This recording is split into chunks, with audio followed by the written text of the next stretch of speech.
बसूया आणि प्रमुखांना वरती घेऊया, कारण ज्यांना काम करायचं आहे, ज्यावेळी ज्यांना आपण एखादं कामाचं त्यांना पत्र देतो, त्यांना जबाबदारी देतो, ती जबाबदारी म्हणजे निश्चितपणाने त्याच्यावर असणारं ओझं आहे, त्याच्यावर असणारा विश्वास आहे, त्याच्यावर असणारा अतिविश्वास, अति आत्मविश्वास आहे आणि आत्मविश्वासाच्या जोरावर शिखरं काबीज केली जातात, ती अशीच काबीज होत नाही. त्याच्यासाठी स्वतःला आहुती द्यायची वेळ आली तर ती पण द्यावी लागते, कारण मी कारसेवेतली कार्यकर्ता आहे. त्यामुळे हे राम मंदिर जे आज आपल्याला उभारणी दिसते आहे ती सहज आणि सोप्या गतीने दिसते आहे, पण गेली 33-34 वर्ष आम्ही त्यामध्ये सुरुवात करत असताना निश्चितपणाने त्यावेळी काही मोबाईल नव्हते, कोणाकडे साधा फोन घरातला नसायचा, कोणाच्या तरी मोबाईलचा नंबर आपण द्यायचा आणि तिथे फोन आला की ते आपल्याला बोलवायला यायचे की तुमचा फोन आलाय. पण मुंबई सारख्या ठिकाणी कोणाला फोनवर बोलवायचं असेल तर त्याची ती 10 मिनिटं जातात, 2 चाळी ओलांडून पुढे यायचं असतं.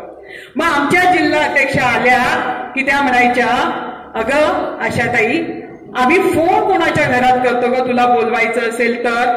मग मी त्यांना म्हणायची की पाठीमागे आमच्याकडे जे सोनार ताई आहेत त्यांच्याकडचा नंबर मी तुम्हाला दिलेला आहे, मालवणकर. मग त्या म्हणायच्या की आपल्याला त्यांच्या घरी जायचंय. सुरुवातीला मला हे कळायचं नाही, पण ज्यावेळी मी त्यांच्याकडे जायचं तर त्या ठिकाणी गेल्यानंतर त्या म्हणायच्या की आम्ही तुमचे आभारी आहोत, कारण आमची आशाताई ही आमच्या युवतींमध्ये, महिलांमध्ये खूप अग्रेसिव्ह आहे, खूप चांगलं काम करते, म्हणून कुठलाही कार्यक्रम असला की तिला बोलवा असा ईशान्य मुंबईच्या कार्यालयातून आम्हाला सांगितलं जातं आणि म्हणून तुम्हाला तो त्रास होतो, कारण तिच्या घरात फोन नाही.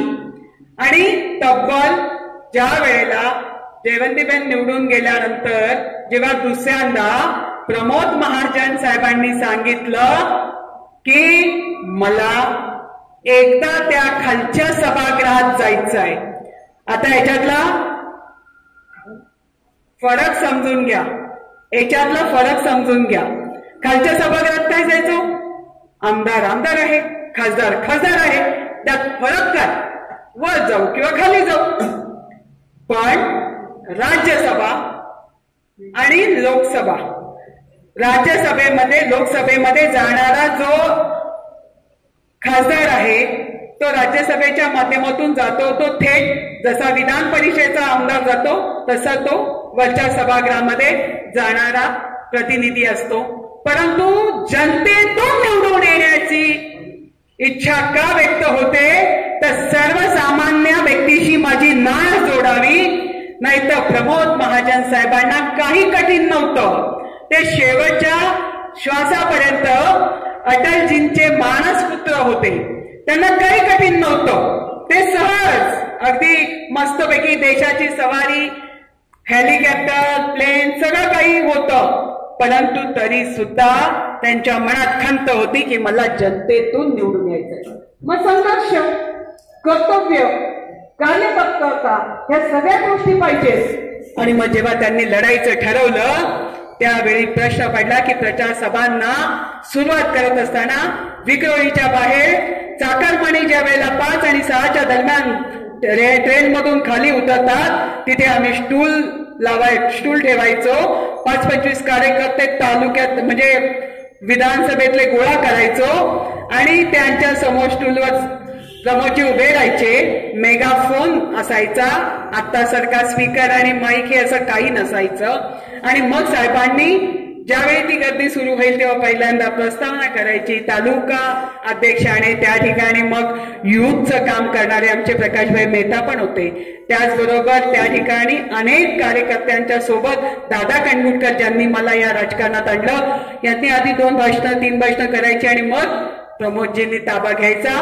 त्यावेळी काही प्रमाणात 100-125 लोक जमायची. एक तो काळ जरा आठवा बरं. त्या काळामध्ये संघर्षामध्ये काम करत असताना काहीही नव्हतं आपल्या हातात. कारण सगळ्यात पहिलं ज्यांच्या हाताला बोटाला धरून मी राजकारणात आली, मला राजकारणाची आवड नव्हती, समाजकारणाची आवड होती. परंतु माझ्या मैत्रिणीच्या वडिलांना माहिती होतं, दादा कणगुटकरांना, की हिच्यामध्ये ती गुण आहे. कारण गुण ओळखले जातात. मुलाचे पाय पाळण्यात दिसतात. माझ्या सासरी माहेरी आजोळी कोणीही राजकारणात नाही, राजकारणाचं बलाबल माझ्या मागे नाही. परंतु तरी सुद्धा त्या ठिकाणी दादा प्रत्येक वेळी सांगायचे, अगं घेताना जरा आशाताईंना बरोबर घे. त्याही काळात ही संस्कृती होती की महिलेला आपण एकेरी हात मारायची नाही. मी त्यांच्या मुलीसारखी, मुली इतकीच तिच्याच क्लासमध्ये असताना, पण मला ज्या वेळेला त्या घ्यायला यायच्या मला नाही म्हणता यायचं नाही. माझी बाळं घरात. परंतु मी काही ठराविक आंदोलनांना जायची.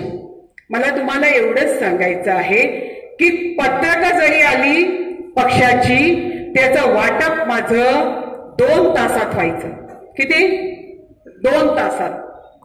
आता तुम्ही म्हणाल काय ताई आम्हाला नवीन धडे शिकवते का? नाही. मला फक्त तुमच्यामध्ये असणारा आजचा आणि त्यावेळेचा फरक सांगतो आम्ही.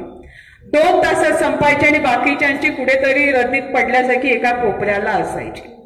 आशाताईलाच का बोलवा, आशाताईच का पाहिजे? तर तिने निर्माण केलेली स्वतःची ताकद. ती कशी? आज आपल्याला या ठिकाणी सोमया भाभी का दिसली नाही? आज आपल्याला आपली युथची कार्यकर्ते का दिसली नाही? मग प्रत्येक आपल्या चाळीमध्ये राहणाऱ्या त्या परिसरामध्ये मी जाळं विणलं होतं कार्यकर्त्यांचं. मग शिवसेनेचा असणारा शाखा प्रमुख सुद्धा काही झालं की सत्ता आल्यानंतर सुद्धा सांगायचा, डाके साहेब त्यावेळेला माझ्या विधानसभेचे ते मंत्री झाले आणि न्याय व विधी त्यांच्याकडे असताना ह्या पालकमंत्री त्या पुणे जिल्ह्याचे झाले.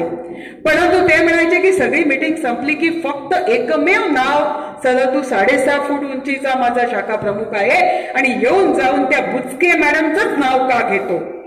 प्रत्येक वेळी सभा संपताना तुझं एकच अडगाणं असतं. विचार करा तुमच्यात किती शक्ती आहे. तुम्ही ती शक्ती जागवली पाहिजे. ती जागवली नाही तर कोणी विचारत नाही. मनोनीत म्हणून काम करू नका, अजिबात करू नका.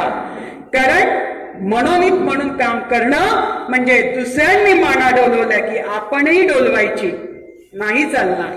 आशाताईला अशी महिला घडवायची नाही, अशा महिला मोर्चा घडवायचा नाही, आपली ताकद दुगणीत करायची. माझा ज्या वेळेला 98ला मोर्चा निघाला, हंडा मोर्चा पाण्यासाठी, तर 500 महिलाच्या वर महिला त्या ट्रेनमध्ये होत्या. परंतु त्या दिवशी जशा गाड्या अडवल्या गेल्या ना, तशी हिंमत कोणाची त्या ट्रेनमध्ये झाली नव्हती. आम्ही जेव्हा एस वॉर्डला गेलो त्यावेळेला त्या ठिकाणी आम्ही जाळं विणलं होतं वॉर्डच्या बाहेर. का?